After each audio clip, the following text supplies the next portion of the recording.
Hey folks, this is Vint with Dad's Gaming Addiction, and once again, we're gonna play Star Trek Online. So in my last video that I released a couple of weeks ago, I sort of overviewed this game, didn't get to show you a whole lot of stuff. Today I want to feature space combat. It is my favorite part of this game, and it's the reason why I keep coming back. Who doesn't like adjusting shields to port, or firing phasers, or whatever weapons you have to be equipping at that point in time? So let's go ahead and take a look at our missions and see what's available. Okay, so unfortunately the recent Red Alert event is gone. These Red Alert events will pop up from time to time. Right now it is dormant, I guess, but there is a new set of things that I could play. For example, the Azure Nebula Rescue. I've been doing that a lot, but there's also this new Leviathan one. These are like team-based instances where you'll be working together to complete something. And you can either do events, which is like forced multiplayer, or you can replay existing single-player episodes. I mean, you can team up if you'd like, I believe, but these are like single-player episodes that you can go through. There's also like patrols and the like as well. It's probably under one of these buttons. That's it, yep. So under Task Force, like all of this is like, again, multiplayer or single-based instances that you can participate in. Again, patrols, single-player, multiplayer things that you can participate in. Just you pick the one that you like and you play it, and you get some kind of reward, typically XP, experience, maybe some dilithium. But yeah, I mean, there's a lot to this game, but again, I kind of just want to play and feature the space combat because it is my favorite part. For those of you that have been following, you may have noticed a ship change. In the last video, I was featuring the Tier 4 Sovereign, which is what I left the game with 9 years ago and came back to. And now I've got a Tier 6 Battlecruiser, which is a huge upgrade. I mean, the Sovereign wasn't bad, don't get me wrong, but going from a Tier 4 to a Tier 6 ship is pretty significant. And it's also important that you build the ship right, too. Now, what's confusing about the ships in this game, especially toward, like, endgame, there's fleet ships, and then there's, like, tier 1, 2, 3, 4, 5, 6. So there may be, like, a tier 6 fleet ship and a tier 6 regular ship.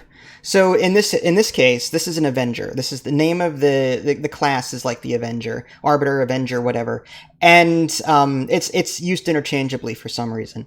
Anyway, there's a T6 variant and a T6 fleet variant. The T6 fleet variant has to be purchased with fleet tokens and some other things, whereas the T6 is just pure Zen, I think.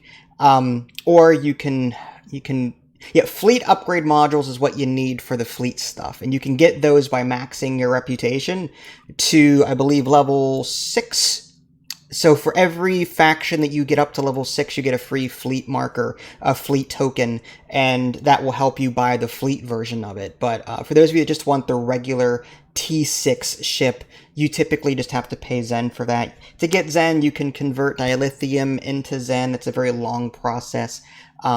Anyway, getting back to this. So the difference is mainly between the T6 ship and the T6 fleet ship is the T6 fleet is stronger, okay, like shields, hull, that kind of thing. However, the regular T6 ship typically has some kind of mastery tree. In this case, it is the, if I get to the end of this experience tree, the emergency weapon cycle. And once I reach this, it becomes unlocked for every other ship that I have, and I can use it. So there's a reason to actually get like the regular T6 ships as opposed to the fleet ships. So, I mean, maybe one strategy might be get the T6 ship first, unlock the mastery for it, and then get the fleet equivalent of that ship, which is stronger, but then you can still use the special mastery. Each T6 ship has some kind of special mastery unlock. So it's a matter of finding out which one you like. And I like this one because I use phasers. So it's a phaser build. It's just constant phasers. Everything I have is centered around buffing phaser damage. So this mastery unlock is On emergency power to weapons, minus 50% weapon power cost, and 20% firing cycle haste for energy weapons for 30 seconds. Energy weapon, phasers. Energy weapons is like disruptors, phasers, plasma, all that. Anyway. So, yeah, it's a build that I'm looking to get to at some point. But I did promise some actual gameplay, so let's go ahead and do that. I think we're going to do the Azure Nebula Rescue and hope for the best. And if you guys are interested in my current build, I'll be happy to show off that in a separate video. I love this thing. It's so, like, the typical Galaxy class is, like, round, right? It's curved. I feel like this is a ship the Borg would make if they were the Federation. It's just very cubish. I love it. I don't know why. It's sleek. It's so sleek. I love it. And it looks a lot more fearsome, too. And it's a Battlecruiser, so it does a lot more damage than my Sovereign did. Alright. So, in the Azure Nebula Rescue mission, these Romulan ships will pop up all over the map, and we are supposed to clear the Tholians... No, Tholians around the Romulans, and then release their tractor beams so that they can get out. The more that we do as a group, the more points we get. That's typically what it is. So, let's go ahead and I'll just go for the one ahead of me here. On the right, you can see the goal there. Different Romulan ships have different point values. That one's worth 3 right there. Looks like someone's already beating me to it, so let's just get in there.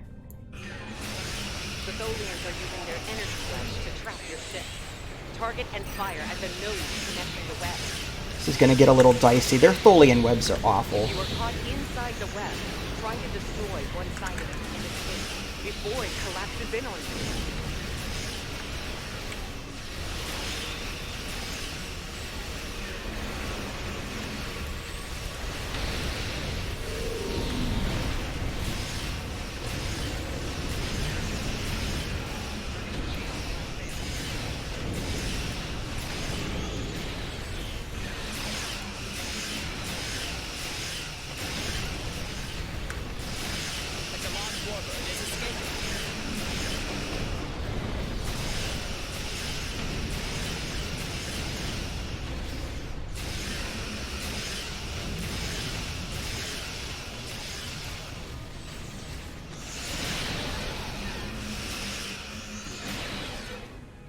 Nice. Alright.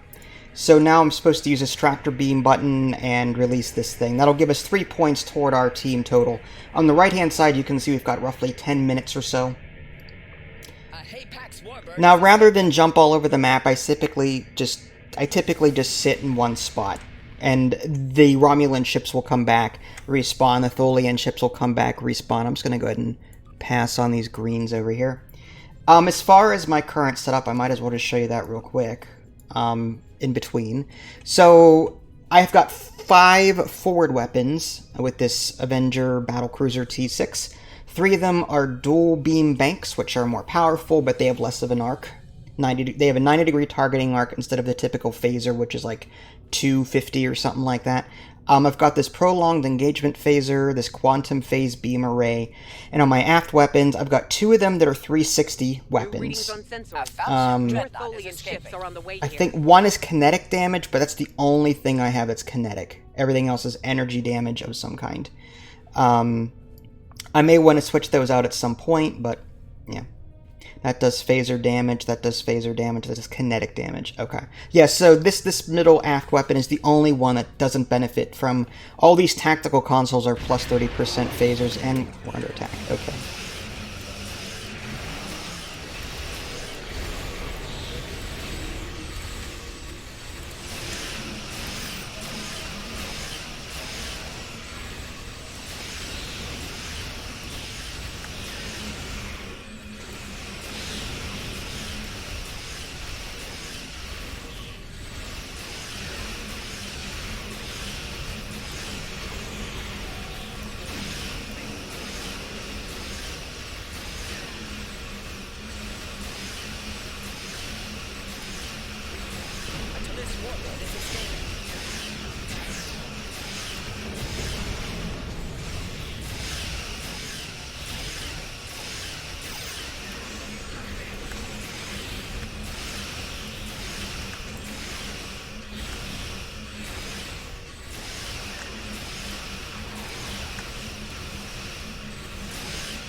These Tholians are so annoying.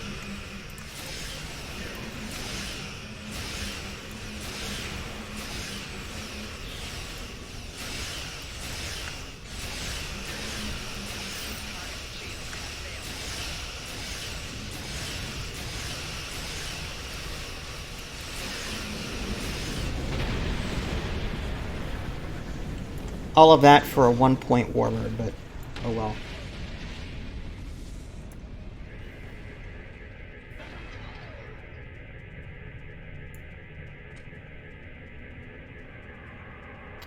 So, just so you know, my character itself is an engineer, so I build a very tanky ship. There's 3 classes. There's tactical, there's engineer, and science. Tactical is like DPS. Engineer is more like shields and buffs and stuff. And then the science has some attack too, but primarily like heals. So engineer and science kind of have crossovers. Both have abilities that can typically heal the ship or your away team, that kind of thing. But the way I built my ship, it's a huge tank. I have so many skills that allow me to regenerate shields. I took 2 skills on 2 different crew members to do the same exact thing. Reverse shield polarity.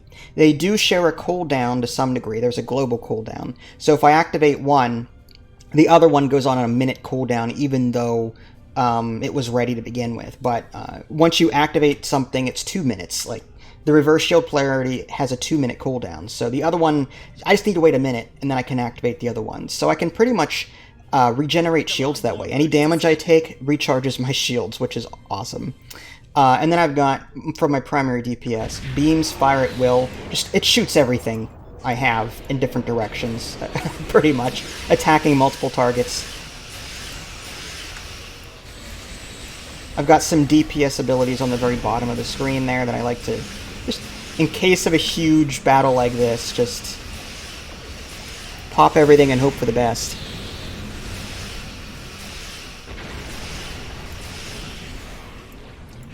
Any abilities that are similar in nature share a global cooldown, but maybe there are advantages to having multiple of the same thing.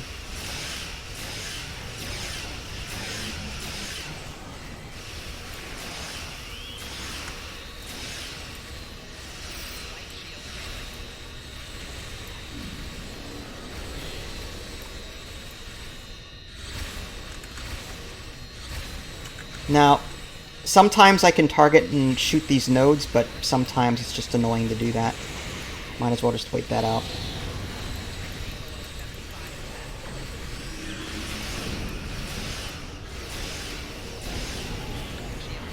Ow.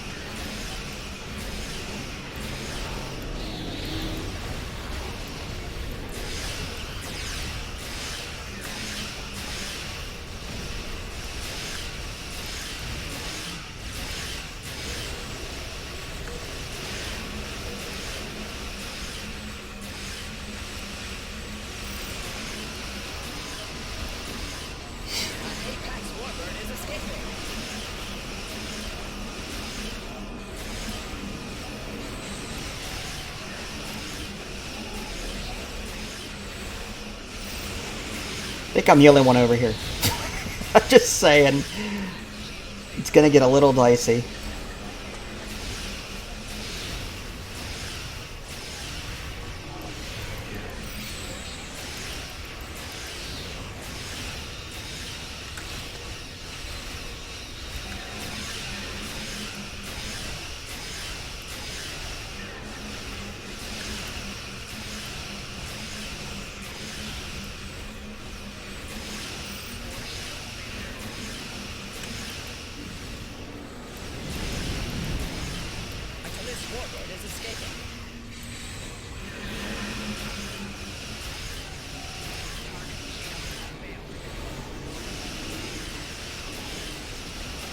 Well, I'm finally getting some help, but still.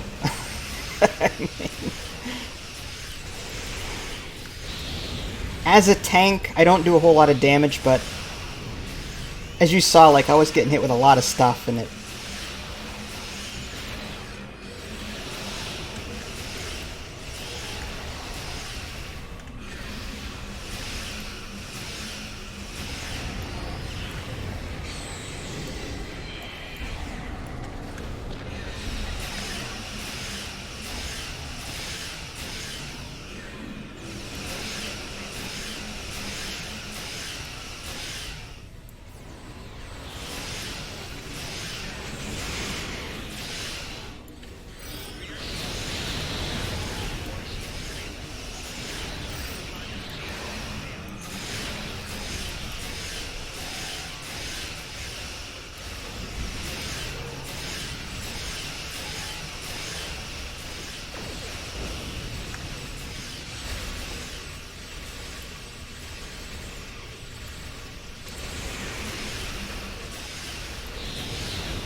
Battleship Dreadnought is escaping.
Well then, that was fun.